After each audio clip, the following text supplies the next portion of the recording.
Audio Jungle.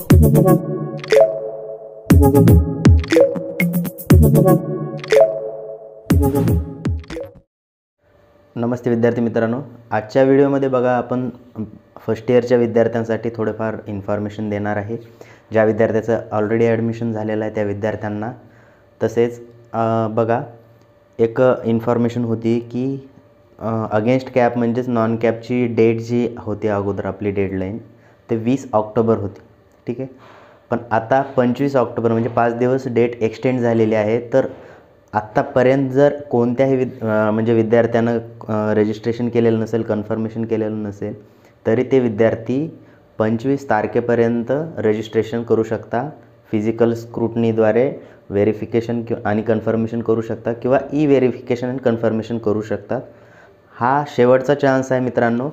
बघा 25 तारीख शेवटची आहे, डेट एक्सटेंड झालेली आहे. त्यामुळे तुम्हाला जर नॉन कॅपमध्ये किंवा अगेन्स्ट कॅपमध्ये डिप्लोमा फर्स्ट इयरसाठी आणि डिप्लोमा डायरेक्ट सेकंड इयरसाठी जर ॲडमिशन करायचं असेल तर तुम्ही करू शकता. हा शेवटची संधी आहे. ठीक आहे.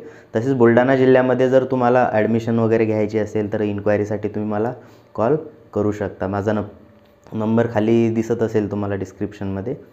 ठीक आहे. तर बघा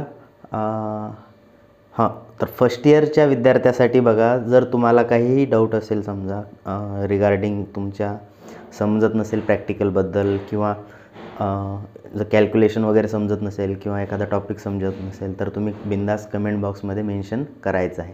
तर बघा आजच्या व्हिडिओमध्ये मी सांगणार आहे तुम्हाला की कॅल्सी कोणती यूज करायची डिप्लोमासाठी.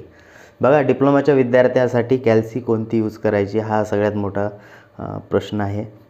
बघा बरेच तुमचे सिनियर विद्यार्थी वगैरे जे असतील त्यांच्याकडे जी कॅल्सी अवेलेबल आहे ते तुम्हाला द्यायचा प्रयत्न करतील, म्हणजेच खपवायचा प्रयत्न करतील. ठीक आहे.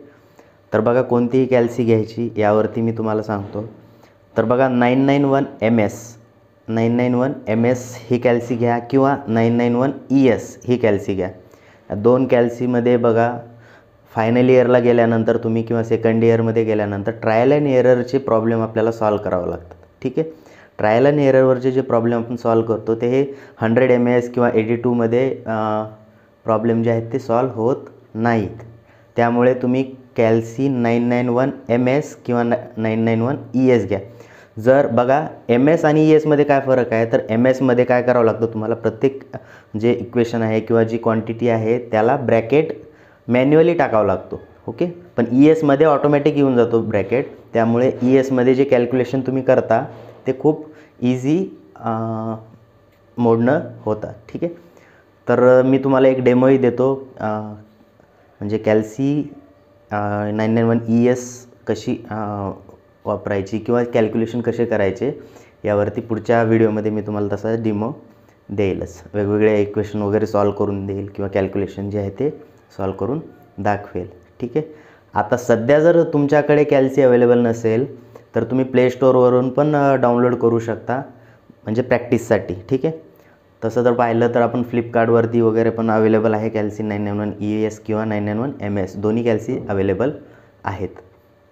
ठीक आहे. आय होप तुम्हाला समजलं असेल की कॅल्सी कोणती यूज करायची. ठीक आहे.